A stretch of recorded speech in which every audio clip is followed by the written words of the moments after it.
देखो यहाँ पर आपको एक हैमर कैंडल दिखाई दे रहा है, और एक हैमर कैंडल को अकॉर्डिंग टू प्राइस एक्शन किस तरीके से सबसे बेस्ट वे में हम ट्रेड कर सकते हैं, वो चीज़ें आज मैं यहाँ पर आपको मेरे चार्ट ट्रेडिंग स्किल्स के थ्रू मैं आपको बताने वाला हूँ। अगर आप यानी क्रूड ऑयल स्टार्ट करना चाहते हो ट्रेड करना, क्योंकि निफ्टी में और बैंक निफ्टी में अब आपको पता है ऑलरेडी लोड साइज बढ़ चुके हैं, और बैंक निफ्टी की एक्सपायरी भी जो वीकली एक्सपायरी होती है वो बंद हो चुकी है, ओनली मंथली एक्सपायरी अवेलेबल है। तो सबसे बेस्ट वे है अब आपको स्विच करना चाहिए क्रूड ऑयल के अंदर। क्रूड ऑयल में आप पर्टिकुलरली क्रूड ऑयल मिनी में स्विच कर सकते हो। यहाँ पर एक लोट में 10 क्वांटिटी होती है, मैक्सिमम आपका 22 से 25 हज़ार रुपये पर लोट में इन्वेस्ट होता है। ठीक है, तो चलिए स्टार्ट करते हैं। आज की जो वीडियो है चार्ट रीडिंग के ऊपर होने वाली है, और जो सबसे पहले हम बात करेंगे कल का जो हमारा प्राइस एक्शन था वो क्या था, क्या प्राइस ने उसको रिस्पेक्ट करा है या नहीं करा, सबसे पहले उसके ऊपर बात करते हैं। फिर हमारा आज का जो एनालिसिस है, क्या हमें यहाँ पर एक डायरेक्शनल मूव देखने को मिल सकता है अप साइड में, ठीक है, वो भी हम बात करेंगे। उसके बाद प्राइस को यानी जो हमारा हैमर कैंडल है उसको किस तरीके से बेस्ट वे में हम ट्रेड कर सकते हैं वो भी मैं आपको बताऊंगा। तो सबसे पहले कल के प्राइस एक्शन के बारे में बात करते हैं। यहाँ पर एक बार मैं इसको थोड़ा चार्ट को एडजस्ट कर लेता हूँ।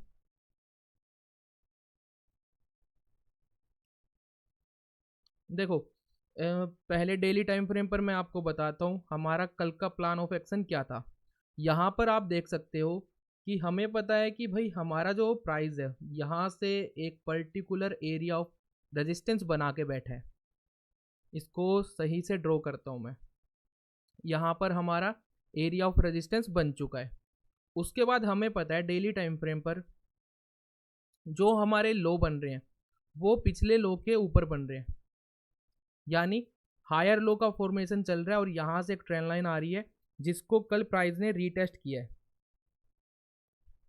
रीटेस्ट करने के बाद यहाँ पर इसको मैं थोड़ा सही से ड्रॉ कर देता हूँ ताकि आपको फिर आसानी होगी समझने में। एक में यानी एक बार इसको मैं यहाँ से कनेक्ट करता हूँ। ये देखो यहाँ पर हमारी जो एक ट्रेंड लाइन थी यानी 3 बार कल थर्ड टाइम टेस्ट हुई है। तो हमारा जो प्लान ऑफ एक्शन था सिंपल सी बात है, हमने यहाँ पर एक एरिया ऑफ सपोर्ट भी ड्रॉ किया था। तो यहाँ पर जो ट्रेंड लाइन थी कल जब यहाँ पर प्राइस मूव कर रहा था तो हमने प्लान किया था कि अगर कल का लो ब्रेक होता है तो प्राइस क्या करेगा, नीचे आएगा इस ट्रेंड लाइन को और हॉरिजॉन्टल एरिया को रीटेस्ट करने। तो हमारा जो प्लान ऑफ एक्शन था वो बिल्कुल सही से काम करता है। उसके बाद हमने प्लान किया था कि अगर यहाँ प्राइस आता है तो यहाँ पर जो बायर है एक्टिवेट होंगे, दोबारा प्राइस को ऊपर लेके जाएंगे। अब इसके पीछे का रीज़न क्या था, नॉर्मल सी चीज़ है, जो हमारा एरिया ऑफ रेजिस्टेंस यानी एरिया ऑफ सपोर्ट बना हुआ है, यहाँ पहली बार टेस्ट होता है, यहाँ दूसरी बार टेस्ट होता है, और यहाँ पर उसका थर्ड टाइम था। उसी के अकॉर्डिंग जो हमारी ट्रेंड लाइन है यहाँ पर फर्स्ट टाइम यानी टेस्ट होती है, यहाँ पर सेकंड टाइम टेस्ट होती है, और यहाँ पर थर्ड टाइम टेस्ट हो रही है। तो जो यानी दोनों के दोनों लेवल हमारे अभी भी स्ट्रोंग थे, क्योंकि कोई भी लेवल होता है जब तक 3 बार टेस्ट नहीं हो जाता तब तक वो कमज़ोर नहीं होता। 3 बार टेस्ट होने के बाद वो फोर्थ टाइम में टूटने के चांसेस ज़्यादा रहते हैं। तो ये आपको यानी ये हमारा रीज़न था कि हमने जो प्लान किया था प्राइस ने एग्जैक्ट उसी वे में यहाँ पर मूव किया है। हमारा जो कल यानी परसों ये जो आप उल्टा हैमर देख रहे हो इसका जो लो ब्रेक हुआ, यहाँ से छोटा सा ट्रेड का एक प्लान था सेलिंग साइड में, वो हमने यानी कल मैंने एग्जीक्यूट किया था अपना। यही 45-50 पॉइंट कुछ मिले हैं उसमें, तो छोटा सा ट्रेड था, कोई दिक्कत नहीं है। अब उसके बाद जो हमारा प्लान था कि हम यहाँ पर अगर प्राइस रुकता है, इसको मैं 1 आवर टाइम फ्रेम पर कर लेता हूँ। यहाँ पर देखो हमारा प्लान था कि अगर यहाँ पर ये जो एक लो बना हुआ है इसको अगर तोड़ता है तो यहाँ पर आएगा रीटेस्ट करने। उसके बाद अगर यहाँ पर थोड़ा वेट करता है, वेट करने के बाद अगर ऊपर के लिए ब्रेकआउट देगा तब हम यहाँ पर प्लान कर सकते हैं बाइंग साइड में। लेकिन होता क्या है, प्राइस यहाँ पर डायरेक्ट आता है और इमीडिएट बायर एक्टिवेट होते हैं और सडनली एक बड़ा मूव देता है। तो उस यानी इस रीज़न की वजह से मैं यहाँ पर बाय नहीं कर पाया।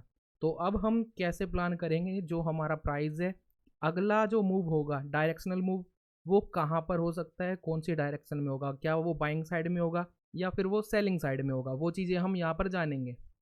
कल का प्लान ऑफ एक्शन मैंने आपको बता दिया है।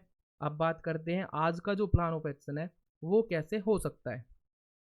देखो नॉर्मल सी चीज़ है, यहाँ पर जो हमारा प्राइस है डेली टाइम फ्रेम पर एक रेंज के अंदर फंसा पड़ा है इस तरीके से। अब इसमें हमें ये चीज़ भी दिखाई दे रही है कि जो हमारे लो है वो ऊपर की ओर शिफ्ट होते जा रहे हैं यहाँ पर, ठीक है।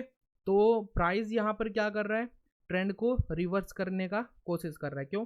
क्योंकि जो पहले वाला जो ट्रेंड था यहाँ पर डाउन ट्रेंड में प्राइस हमारा मूव कर रहा है, प्राइस डाउन ट्रेंड से मूव करना यानी अपने ट्रेंड को चेंज करना चाहता है, इसलिए यहाँ पर क्या दिखाई दे रहा है हमें, बार बार हमारे जो प्राइस के लो है वो ऊपर की ओर शिफ्ट होते जा रहे हैं इस तरीके से। तो अब हमें पता चल चुका है कि भाई हमें यहाँ पर ट्रेंड रिवर्सल के लिए प्लान करना है। तो हमारा जो नेक्स्ट प्लान ऑफ एक्शन रहेगा वो किस साइड रहेगा, बाइंग साइड में रहेगा। लेकिन अभी भी यहाँ एक चीज़ हो सकती है, पॉसिबल हो सकती है कि अगर हमारा जो प्राइस है दोबारा इसी लेवल को यानी जो हमारा हैमर कैंडल है इसके लो को ब्रेक करता है, देन हमें यहाँ पर एक डायरेक्शनल सेलिंग भी देखने को मिल सकती है। क्यों? क्योंकि जो हमारी ट्रेंड लाइन है और जो हमारा एरिया ऑफ सपोर्ट है 3 बार टेस्ट हो चुके हैं दोनों ही लेवल, तो दोनों ही लेवल कमज़ोर है। यहाँ से अगर इनका ब्रेकडाउन होता है तो हम सेलिंग साइड भी डायरेक्शनल प्लान कर सकते हैं, लेकिन किस कंडीशन में करेंगे, जब हमारे हैमर का लो ब्रेक होगा उस कंडीशन में। लेकिन अभी क्या है, अभी हम देखेंगे प्राइस कहाँ पर मूव कर रहा है। इसको एक बार एडजस्ट कर लेता हूँ मैं। अब चलते हैं डायरेक्टली, सॉरी एक बार मैं लेवल ड्रॉ करके बता देता हूँ। यहाँ पर देखो अभी आपको एक हैमर कैंडल दिखाई दे रहा है यहाँ पर, इसको एक बार मैं डिलीट कर देता हूँ। अभी आपको एक लेवल दिखाई दे रहा है यहाँ पे, देखो मैं यहाँ पर एक लेवल ड्रॉ करने वाला हूँ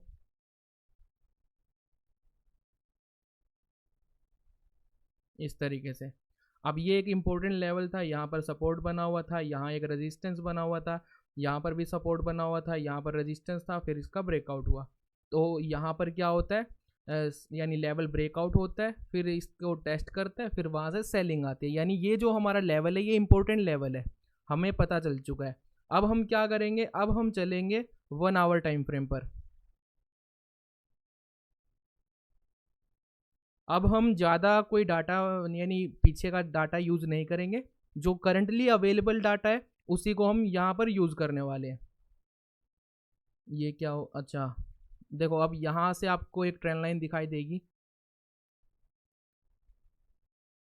इस तरीके से। जो हमारी ट्रेंड लाइन है ये कितनी बार टेस्ट हो चुकी है, 1 2 3 4, और यहाँ पर 5th टाइम में इसने क्या किया है, थोड़ा सा रिजेक्शन लेके 6th टाइम में इसने इसको तोड़ दिया है। तो अब जो हमारा यानी प्राइस है वो इसका ब्रेकआउट दे चुका है, यानी ट्रेंड लाइन का ब्रेकआउट दे चुका है। अब अगला स्टेप क्या होगा, अगला स्टेप आपको पता है, यहाँ पर नॉर्मल सी चीज़ है, एक और ट्रेंड लाइन हमें दिखाई दे रही है। एक और ट्रेंड लाइन कौन सी, यहाँ से एक और ट्रेंड लाइन आ रही है। अब यहाँ पर जो ट्रेंड लाइन है 1 2 3 4, 4 बार टेस्ट हो चुकी थी। 5th टाइम में क्या होता है, इसका ब्रेकआउट आता है। तो जो हमारी ट्रेंड लाइन थी दोनों ही ब्रेक हो चुकी है। तो अच्छा खासा यहाँ पर क्या हुआ है, बाइंग साइड हमें यानी बाइंग देखने को मिल रही है। लेकिन अब यहाँ पर क्या दिखाई दे रहा है, ये एक अच्छा खासा हमारा रेजिस्टेंस है। अब यहाँ पर हमारा प्लान ऑफ एक्शन क्या रहना चाहिए, तो नॉर्मल सी चीज़ है, इसको एक बार मैं यहाँ पर देखो, हमारा प्लान ऑफ एक्शन नॉर्मल सा रहेगा, लेकिन उससे पहले हमें देखने पड़ेंगे ऊपर की साइड कौन से स्विंग कहाँ पर है। तो यहाँ पर आपको एक लो दिखाई दे रहा है, मैं यहाँ से इस वाले लो के यहाँ पर ड्रॉ कर देता हूँ एक लेवल को। तो अब ये क्या हो चुका है, एरिया ऑफ सपोर्ट था ये। अब इसका क्या हुआ, यहाँ पर ब्रेकडाउन हुआ। ब्रेकडाउन होने के बाद लेवल क्या करता है, इस लेवल को भी ब्रेकडाउन दे देता है। उसके बाद फर्स्ट टाइम आता है सेलिंग आती है यहाँ से। क्यों? क्योंकि इसका नेचर चेंज हो चुका है, जो हमारा यहाँ पर ये सपोर्ट था वो रेजिस्टेंस बन चुका है, यहाँ से सेलिंग आती है। तो उसी के अकॉर्डिंग अब यहाँ पर ये जो लेवल है ये अभी इतना कमज़ोर हुआ नहीं है कि ये डायरेक्टली तोड़ दे। तो तोड़ने से पहले इसको क्या करना पड़ेगा, यहाँ पर कम से कम थोड़ा सा कंसोलिडेशन करना पड़ेगा। यानी यहाँ पर पहले आए, उसके बाद थोड़ा नीचे आए, नीचे आने के बाद या तो यहाँ पर कोई हॉरिजॉन्टल रेंज बनाएगा या फिर क्या करेगा, एक छोटा सा यू टर्न बनाएगा इस तरीके से, और उसके बाद क्या करेगा, फिर हमें यहाँ से ब्रेकआउट देखने को मिल सकता है इस पॉइंट से। ये क्या लेवल होगा, 5840। तो 5840 के ऊपर हमें क्या करना है, बाय करना है। किस साइड में, यानी अप साइड में। टारगेट क्या रहेगा, कम से कम हमारा टारगेट रहेगा पहला ये 5894 रुपये। अब यहाँ पर क्या प्लान करेंगे, खुद सोचो कि यहाँ से हमारा ब्रेकडाउन हुआ है, फर्स्ट टाइम जाएगा इसको रीटेस्ट करने। तो जो चीज़ यहाँ पर हुई है, जो लेवल ब्रेक हुआ फर्स्ट टाइम यहाँ पर रीटेस्ट करने गया, वहाँ से क्या आई है, सेलिंग आई है। क्यों, क्योंकि नेचर चेंज हो गया था।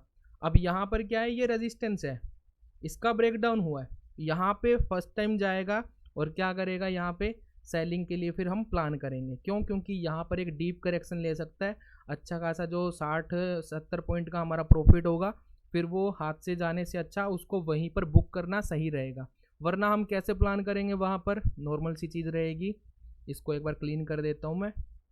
यहाँ से इस तरीके से जाने के बाद इस पूरे मूव का यहाँ पर 20-30% नीचे हम क्या करेंगे, एसएल को ट्रेल कर देंगे।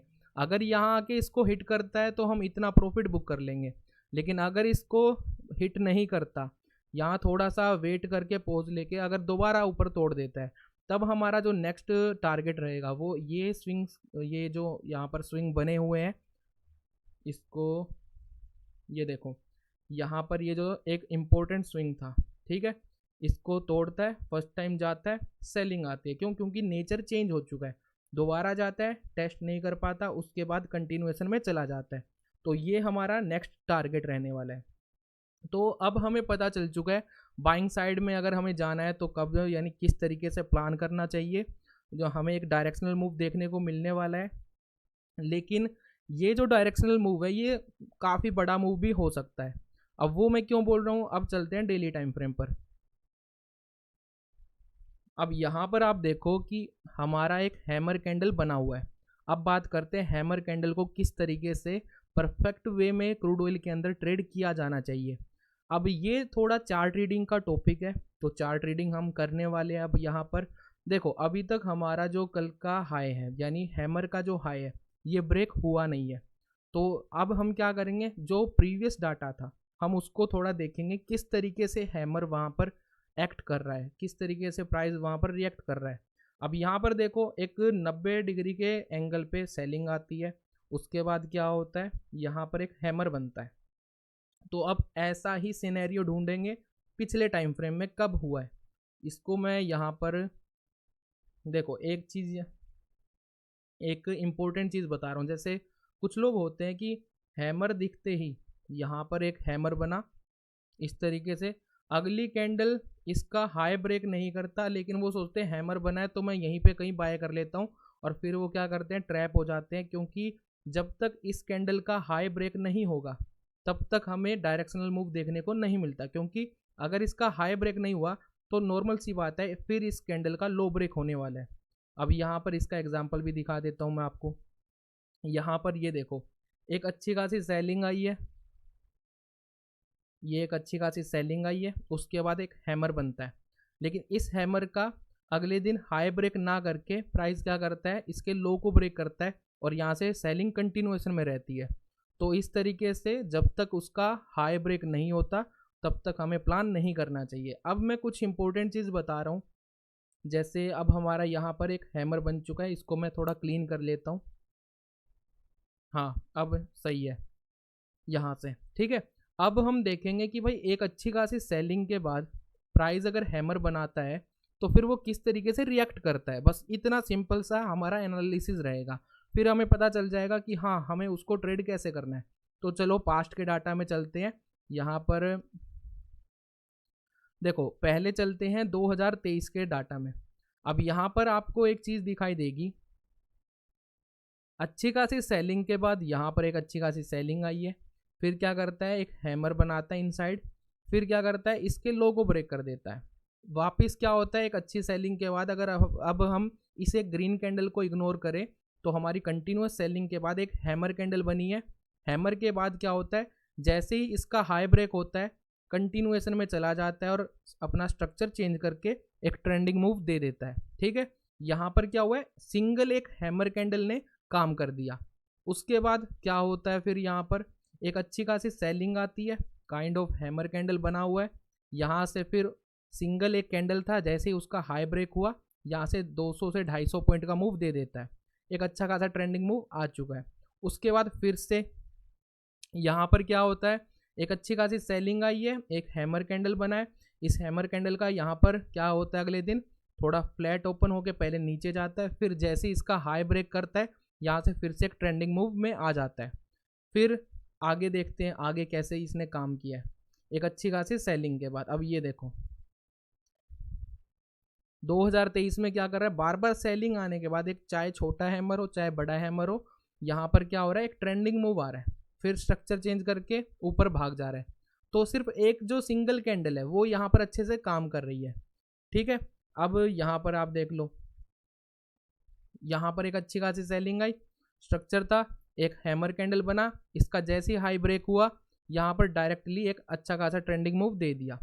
लेकिन फिर क्या होता है, 2023 में हमें पता चल चुका है कि भाई जब जब क्रूड ऑयल के अंदर एक अच्छी सेलिंग के बाद एक हैमर कैंडल बनाए तो सिर्फ एक सिंगल कैंडल का जैसे ही ब्रेकआउट होता है इसका हाई, वहाँ से डायरेक्शनल मूव आ जाता है। लेकिन 2024 में क्या होता है, कहानी चेंज हो जाती है। चेंज क्यों होती है, जैसे अब यहाँ पर 2024 का ये चल रहा है फेब मंथ। फेब मंथ में क्या होता है, एक अच्छी खासी सेलिंग आती है, एक हैमर बनता है। हैमर बनने के बाद क्या होता है, यहाँ पर एक मिनट इसको थोड़ा एडजस्ट कर लेते हैं चार्ट को। यहाँ देखो, अब यहाँ पर क्या है, एक अच्छी खासी सेलिंग आ चुकी है, एक हैमर बना है। अब आप यहाँ देख सकते हो पहले क्या होता है, गैप अप, ये सॉरी यहाँ पर गैप अप ओपन होता है। इसको थोड़ा क्लीन कर लेता हूँ एक बार,